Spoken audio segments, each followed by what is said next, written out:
প্রিয় দর্শক বন্ধুরা, এই মুহূর্তের জন্য 2016 এসএলএসটি থেকে বিগ নিউজ। কার্যত সপ্তাহান্তে রিভিউ পিটিশনের সুপ্রিম কোর্টে মামলায় বিশেষ আর্জেন্ট খবর আপডেট। তাই এই ভিডিওটা কিন্তু ক্রিয়েট করা। ভিডিওটিকে শেষ পর্যন্ত দেখবেন, কোনোভাবে স্কিপ করবেন না। অতি অবশ্যই চ্যানেলটিকে সাবস্ক্রাইব করে নিয়ে সঙ্গে থাকবেন। চলুন কথাবার্তা না বাড়িয়ে আমরা মূল টপিকেই ফোকাস করি। বন্ধুরা, 2016 এসএলএসটি থেকে বিগ নিউজ। কার্যত সপ্তাহান্তে রিভিউ পিটিশনে সুপ্রিম কোর্টে মামলায় কি কোনো খবর আছে? চলুন অন স্ক্রিনে গিয়ে দেখে নিই। বন্ধুরা, চলে এসেছি সর্বোচ্চ ন্যায়ালয় সুপ্রিম কোর্টের অফিসিয়াল সাইট এবং সেখান থেকে দেখতে পাচ্ছি অত্যন্ত গুরুত্বপূর্ণ রিভিউ পিটিশন, কার্যত স্টেট অর্থাৎ রাজ্যের তরফ থেকে করা এবং West Bengal central school service কমিশনের তরফ থেকে করা রিভিউ পিটিশন মামলার ক্ষেত্রে যে স্ট্যাটাস বর্তমানে আপনারা লক্ষ্য করতে পাচ্ছেন, কার্যত স্ট্যাটাসে কিন্তু কোনো আপডেট উঠে আসেনি এখনো পর্যন্ত।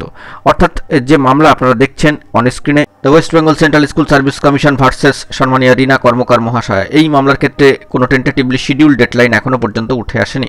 অর্থাৎ স্ট্যাটাস বা স্টেজে কিন্তু কিছুই উঠে আসেনি। তো এইদিকে আমরা ফোকাস রাখছি আজকে 11 তারিখ, এবং এই যে রিভিউ পিটিশন মামলা তা আগামী 13 তারিখের পরবর্তী ক্ষেত্রে কোনো আপডেট স্ট্যাটাস উঠে আসে কিনা সেই দিকে কিন্তু আমাদেরকে ফোকাস রাখতে হবে। এটা গেল এসএসসির বিষয়। পরবর্তী ক্ষেত্রে যদি স্টেটের মামলায় চলে আসি, তবে সেখানেও আপনারা অন স্ক্রিনে দেখতে পাচ্ছেন state of West Bengal versus সম্মানীয় বৈশাখী ভট্টাচার্য চ্যাটার্জি মহাশয়া। তো সেই দিক থেকে এই মামলারও কিন্তু স্ট্যাটাস বা স্টেজ আপাতত আজকের ডেটে দাঁড়িয়ে সপ্তাহান্তে কিছুই কিন্তু উঠে আসেনি এবং টেন্টেটিভলি শিডিউল ডেডলাইন কিন্তু কিছুই উঠে আসেনি। আমাদের লক্ষ্য রাখতে হবে যে আগামী 13/5/2025 তারিখটি অতিক্রান্ত হলে তারপর এই মামলাগুলির ক্ষেত্রে কোনো প্রোগ্রেসিভ স্ট্যাটাস ডেডলাইন কিংবা কম্পিউটার জেনারেটেড কোনো শিডিউল ডেডলাইন উঠে আসে কিনা বা স্ট্যাটাসে কোনো আপডেট উঠে আসে কিনা সেই দিকে আমাদেরকে ফোকাস রাখতে হবে। কারণ 13/5 ডেডলাইনটা আপনারা সকলেই জানেন, এ বিষয়ে নতুন করে আর কিছুই বলার নেই। তো সেই দিকে আমরা ফোকাস রাখছি। আজকে 11 তারিখ, 13 তারিখের পরবর্তী ক্ষেত্রে কোনো রদবদল আসে কিনা এই স্ট্যাটাসে এই মামলা দুটির ক্ষেত্রে, সেটাও কিন্তু লক্ষণীয় হয়ে উঠবে।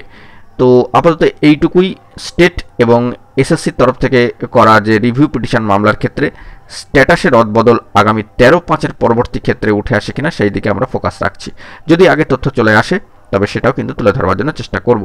এখন এটুকুই, ভালো থাকবেন, চ্যানেলটিকে সাবস্ক্রাইব করে নিয়ে সঙ্গে থাকবেন। ধন্যবাদ।